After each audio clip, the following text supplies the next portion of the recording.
இந்த வருடம் 2024 ஒரு விசித்திரமான வருடம். வரலாற்றில் எப்போதாவதுதான் இப்படிப்பட்ட வருடங்கள் அமையும். இந்த ஆண்டு உலக மக்கள் தொகையில் கிட்டத்தட்ட 60% மக்கள் வாக்களிக்க இருக்கிறார்கள். உலகில் கிட்டத்தட்ட 50 நாடுகளுக்கு மேலாக தேர்தல் நடக்க இருக்கிறது. நம்மினும் மோசமாக அடிமைப்பட்டு கிடந்த தென்னாப்பிரிக்காவிலே இந்த வருடம் தேர்தல், பொது உடைமை பூமியான ரஷ்யாவிலே இந்த வருடம் தேர்தல், நம்மை அடக்கி ஆண்ட பிரிட்டனிலும் இந்த வருடம் தேர்தல் நடப்பதற்கான வாய்ப்புகள் இருக்கிறது. உலகில் எண்ணற்ற நாடுகளில் தேர்தல் நடந்தாலும் இந்தியாவில் நடக்கக்கூடிய இந்த தேர்தல், இந்த நாடாளுமன்ற தேர்தல் 2024 மிகுந்த முக்கியத்துவம் வாய்ந்த தேர்தல். ஏனென்றால் மற்ற தேர்தல்களில் அந்தந்த நாடுகளில் ஆட்சி மாற்றம் ஏற்படும். ஆனால் இந்தியாவிற்கு கிட்டத்தட்ட இது வாழ்வா சாவா என்கிற நிலையில் இருக்கக்கூடிய தேர்தல். இந்த நாட்டை பாரதிய ஜனதா கட்சியினுடைய அரசாங்கம், மோடியினுடைய பாசிச அரசாங்கம் மீண்டும் ஒரு முறை ஆள வேண்டுமா அல்லது அவர்களை வீட்டுக்கு அனுப்ப வேண்டுமா என்பதற்கான ஒரு தேர்தல் இது. இந்த நாட்டில் இருக்கக்கூடிய அத்தனை ஜனநாயக சக்திகளும் முற்போக்குவாதிகளும் சமத்துவத்தை, ஜனநாயகத்தை, சமதர்மத்தை, மக்களாட்சியை விரும்புகிற அனைவரும் மோடியினுடைய அரசாங்கத்தை, பாரதிய ஜனதா கட்சியினுடைய அரசாங்கத்தை வீட்டுக்கு அனுப்ப நினைக்கிறார்கள். உண்மையில் அவர்கள் வீட்டுக்கு அனுப்பப்பட வேண்டியவர்கள் தான். பாரதிய ஜனதா கட்சி மீண்டும் ஒரு முறை இந்தியாவில் வெல்லும் என்றால் இந்த இந்தியாவினுடைய வரைபடம் மாறி போகும். இதை நான் சொல்லவில்லை. இதே பாரதிய ஜனதா கட்சியில் நிதியமைச்சராக இருக்கக்கூடிய நிர்மலா சீதாராமன், மிக உயரிய பொறுப்பது. நிர்மலா சீதாராமனுடைய கணவர் பரகல பிரபாகர் சொல்கிறார், பாரதிய ஜனதா கட்சி மீண்டும் ஒரு முறை ஆட்சிக்கு வரும் என்றால் இந்தியாவினுடைய வரைபடங்கள் மாறி போகும். இந்தியாவிலே புதிய கோடுகள், இந்திய வரைபடத்திலே புதிய கோடுகள் உருவாகும். அவர்கள் இந்த நாட்டில் இருக்கக்கூடிய மாநிலங்களை, மாநிலத்தினுடைய சுயாட்சியை, மாநிலத்தினுடைய உரிமைகளை, மாநில மக்களுடைய பண்பாட்டை, கலை, கலாச்சாரத்தை, வாழ்வியலை எது ஒன்றையும் மதிப்பதற்கு தயாராக இல்லை. அவர்கள் இந்தியாவில் இருக்கக்கூடிய மாநிலங்களை பல கூறுகளாக பிரிக்க நினைக்கிறார்கள், மண்டலங்களாக, ஜன்பத்துகளாக மாற்ற நினைக்கிறார்கள். இது அவர்களுடைய கிட்டத்தட்ட 100 ஆண்டு கால செயல் திட்டம், இந்துத்துவ கும்பலுடைய செயல் திட்டம். அதை மிக சீரிய முறையிலே அவர்கள் செய்ய நினைக்கிறார்கள். மோடியினுடைய அரசாங்கம் மீண்டும் ஆட்சிக்கு வரும் என்றால் இந்த நாட்டில் தேர்தல் என்ற ஒரு ஜனநாயக அமைப்பு முறையே இருக்காது. அவர்கள் சர்வாதிகாரத்தை நோக்கி இந்த நாட்டை தள்ளிக்கொண்டு போவார்கள். இந்த நாட்டிலே ஒரே மொழிதான் இருக்கும், அது இந்தியாகத்தான் இருக்கும். இந்த நாட்டிலே ஒரே கடவுள் தான் இருப்பார், அவர் ராமராகத்தான் இருப்பார். இந்த நாட்டிலே ஒரே அதிபர் தான் இருப்பார், அது மோடியாகத்தான் இருப்பார். இந்த நாட்டை ஒன்று ஒன்று என்று சொல்லி ஒற்றைத்தன்மைக்குள்ளாக மிக தீவிரமாக தள்ளுகிற வேலையை பாரதிய ஜனதா கட்சியினுடைய அரசாங்கம் தொடர்ச்சியாக செய்து கொண்டிருக்கிறது. அடிப்படையில் அவர்கள் யார்? திருடர்கள். பாரதிய ஜனதா கட்சியினர் இந்த நாட்டை ஆண்டாண்டு காலமாக திருடி கொழுக்கக்கூடியவர்கள், திருட்டு சித்தாந்தம் கொண்டவர்கள். நான் உங்களுக்கு சொல்லட்டுமா, நம்முடைய திருவள்ளுவருக்கும் பாரதிய ஜனதா கட்சிக்கும் என்ன சம்பந்தம்? நம்முடைய திருவள்ளுவருக்கும் இந்து மதத்திற்கும் என்ன சம்பந்தம்? இந்து மதத்தினுடைய நூல்கள் பகவத்கீதை சொல்கிறது, மனு தர்மம் சொல்கிறது, நான் 4 வர்ணங்களையும் நானே படைத்தேன், சாதி அமைப்பு முறை சாஸ்வதமானது என்று இந்து மதத்தினுடைய புனித நூல்கள் சொல்கிறது.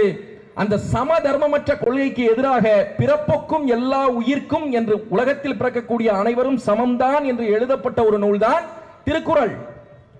இந்து மதத்தில் இருக்கக்கூடிய சமமற்ற தன்மைக்கு நேர் எதிராக எழுதப்பட்டது திருக்குறள். ஆனால் திருக்குறளை இவர்கள் இந்து நூல் என்று திருடிக்கொள்ள பார்க்கிறார்கள், இந்து நூல் என்று கொண்டாடுகிறார்கள். திருவள்ளுவரை காவி சாயம் பூசுகிறார்கள், திருவள்ளுவருக்கு காவி உடை அணிவிக்கிறார்கள், பட்டையை போடுகிறார்கள், கொட்டையை போடுகிறார்கள். திருவள்ளுவருக்கும் இந்து மதத்திற்கும் எந்த விதமான சம்பந்தமும் கிடையாது. இவர்கள் இந்த நாட்டிலே இருக்கக்கூடிய அனைவரையும் திருடிக்கொள்ள பார்க்கிறார்கள். அம்பேத்கரை திருடிக்கொள்கிறார்கள். இந்து மதத்திற்கு எதிராக மிக தீவிரமாக போராடியவர் அம்பேத்கர். தன் வாழ்நாளின் இறுதி மூச்சு வரை நான் கெடு வாய்ப்பாக இந்துவாக பிறந்து விட்டேன், ஆனால் இந்துவாக ஒருபோதும் சாக மாட்டேன் என்று சொல்லி இந்து மதத்தில் இருந்து வெளியேறி லட்சக்கணக்கான மக்களை திரட்டி வைத்துக் கொண்டு பௌத்த மதத்தை தழுவியவர் அம்பேத்கர்.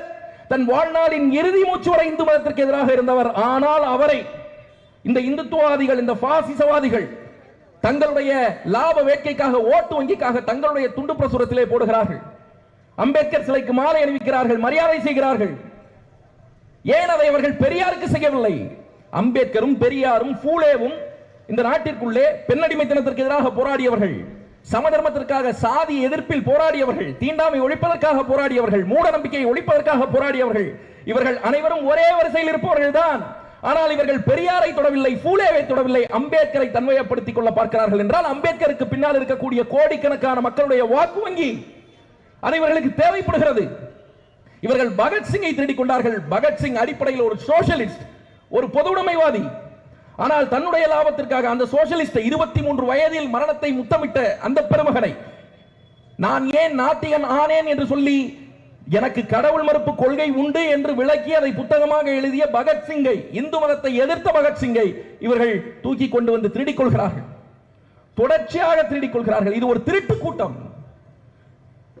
அதாவது திருட்டு அப்படிங்கறத நான் ஆதரிக்கிற ஆள் கிடையாது. ஆனா திருட்டுங்கிறது உண்மையிலே ரொம்ப அற்புதமான ஒரு விஷயம். ஒரு அற்புதமான திருட்டுக்கு பின்னால் ஒரு மிக தீவிரமான திட்டமிடல் இருக்கும், ஒரு நிதானம் இருக்கும், ஒரு தொலைநோக்கு பார்வை இருக்கும். இதெல்லாம் கலந்து செய்யப்படுவதுதான் ஒரு மிக சிறந்த திருட்டு. ஆனால் இவர்களுடைய திருட்டு இருக்கிறது, பிஜேபியினுடைய திருட்டு, திருடர்களே வெட்கப்பட்டு தலையில் அடித்துக் கொள்கிற அளவிற்கு திருடுவார்கள். கல்யாண வீட்டுக்குள்ளாக புகுந்து பிரியாணி அண்டாவை திருடுவார்கள். மோடியினுடைய ரோட் ஷோ நடக்கிறது, அமித்ஷாவினுடைய ரோட் ஷோ நடக்கிறது, நிர்மலா சீதாராமனுடைய ரோட் ஷோ நடக்கிறது என்றால் காவல்துறை ஆணையர் இடத்திலே தவறாது ஒரு புகார் மனு, ஒரு விண்ணப்பம் இருக்கும். என்னவென்றால் இவர்கள் ரோட் ஷோ நடத்துகிறார்கள், பிரியாணி கடைக்காரர்கள் எல்லாம் ஒன்றாக சேர்ந்து எங்களுடைய அண்டாவிற்கு பாதுகாப்பு வேண்டும் என்று சொல்லி மனு கொடுப்பார்கள். செல்போன் கடைக்குள்ளாக புகுந்து செல்போனை திருடுவார்கள், மளிகை கடைக்குள்ளாக புகுந்து பலசரக்கு பொருளை திருடுவார்கள். இவர்கள் ஒரு திருட்டு கூட்டம், இது ஒரு குண்டர் கூட்டம். நீங்க பாருங்க, இப்போ ஒரு ஏரியாவில இருந்து, ஒரு பகுதியில இருந்து இன்னொரு பகுதிக்கு போய் சண்டை போடணும், ஒரு ஏரியா பிரச்சனையை உருவாக்கணும், அடிக்கணும், அடிதடி பண்ணணும்னா என்ன பண்ணுவோம்? முதல்ல இந்த ஏரியாவில இருந்து ஒருத்தவன் அந்த ஏரியாவுக்கு போய் அந்த ஏரியாவில் இருக்கிறவங்கள வம்பிழ்ப்பான். அதுக்கு பிஜேபியில் ஆள் இருக்கா அப்படின்னா ஆள் இருக்கு. ஹச் ராஜான ஒரு நபர் இருக்கார், அவரோட வேலையே கடிச்சு வைக்கிறது தான். விஜயை கடிப்பார்கள், சூர்யாவை கடிப்பார்கள், ஜோதிகாவை விமர்சனம் செய்வார்கள், வைரமுத்துவை விமர்சனம் செய்வார்கள். இப்படி எல்லாம் வேலை செய்து யாரெல்லாம் புகழுடைய உச்சியிலே இருக்கிறார்கள், புகழ் பெற்றவர்களாக இருக்கிறார்களோ அவர்களோடு சண்டை போட்டு அவர்களை விமர்சித்து அவர்களுடைய புகழை இவர்களும் அறுவடை செய்து கொள்வது. இந்த வேலையை செய்வதற்கு ஏரியா தாண்டி போய் வம்புக்கிறதுக்கு பிஜேபியில் ஒரு ஆள் வச்சிருக்கான், அந்த ஆள் தான் ஹெச் ராஜா. சரி, அப்படி ஏரியா தாண்டி போய் வம்புழுத்துட்டு வந்தாச்சு, அடுத்து சண்டை தான், சண்டை போடுறதுக்கு ஆள் இருக்கா அப்படின்னா பிஜேபியில் சண்டை போடுவதற்கு ஆள் இருக்கு. இந்தியா முழுவதும், குறிப்பாக தமிழகம் முழுவதும் இருக்கக்கூடிய ரவுடிகளை தன்னுடைய கட்சியிலே சேர்த்து அவர்களுக்கு சீட்டு கொடுத்து, வாய்ப்பு கொடுத்து, கொலை குற்றவாளிகள், கொள்ளை குற்றவாளிகள், கற்பழிப்பு குற்றவாளிகள், வெடிகுண்டு எரிஞ்சவன், கஞ்சா வித்தவன், இவன் எல்லாத்தையும் தன்னுடைய கட்சியில் சேர்த்து அவர்களுக்கு மாநில பொறுப்பு கொடுப்பது தான் பிஜேபியினுடைய வேலை. ரவுடிகளை ஒன்றாக திரட்டுவது.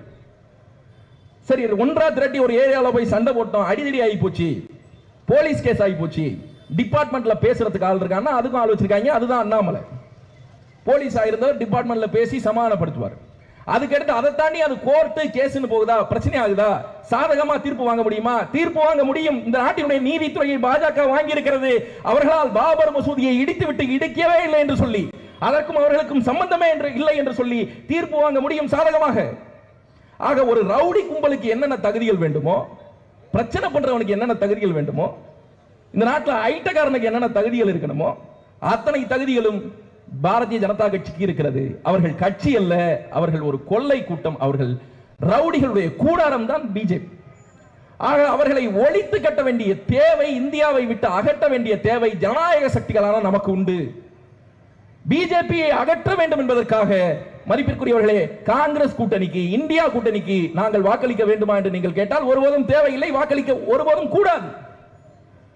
ஏனென்றால் இந்தியா கூட்டணியில் இருக்கக்கூடிய காங்கிரஸோ அல்லது திமுகவோ இங்கே இருக்கக்கூடிய தமிழ்நாட்டில் இருக்கக்கூடிய மக்களுக்கு எந்த ஒரு செயலையும் உருப்படியாக செய்தது கிடையாது.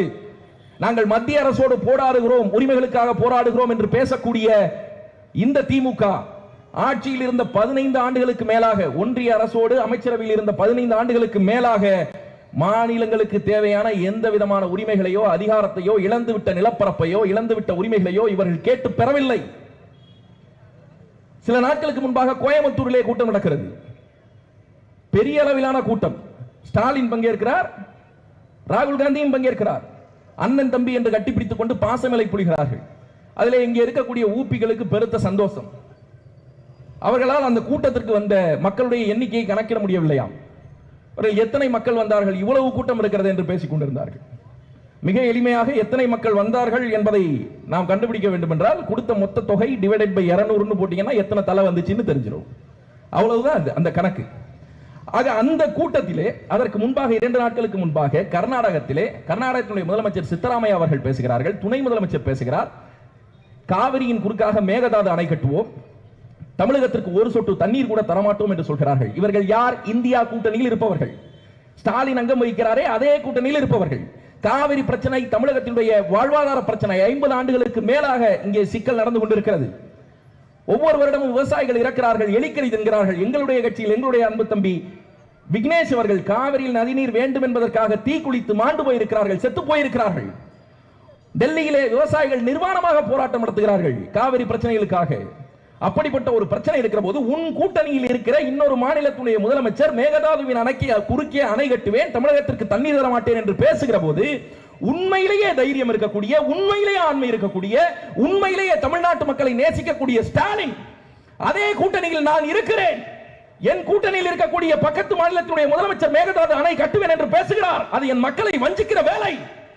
தமிழ்நாட்டு முதலமைச்சராக நான் சொல்கிறேன், இதே கூட்டணியில் இருந்து சொல்கிறேன், மேகதாது அணை கட்டுவதை, காவிரியின் குறுக்கே அணை கட்டுவதை ஒருபோதும் தமிழக அரசு அனுமதிக்காது, நான் அதை எதிர்க்கிறேன் என்று கோயம்புத்தூரில் பேசியிருந்தால் அவர் உண்மையான முதலமைச்சர், உண்மையிலேயே மக்கள் மீது அக்கறை கொண்டவர். ராகுல் காந்தி போன பிறகாவது பேசியிருக்கணும்ல. அந்த கூட்ட மேடையில் பேசவில்லை என்றால் கூட ராகுல் காந்தி போன பிறகாவது பேசியிருக்கணும்ல, பேசலையே.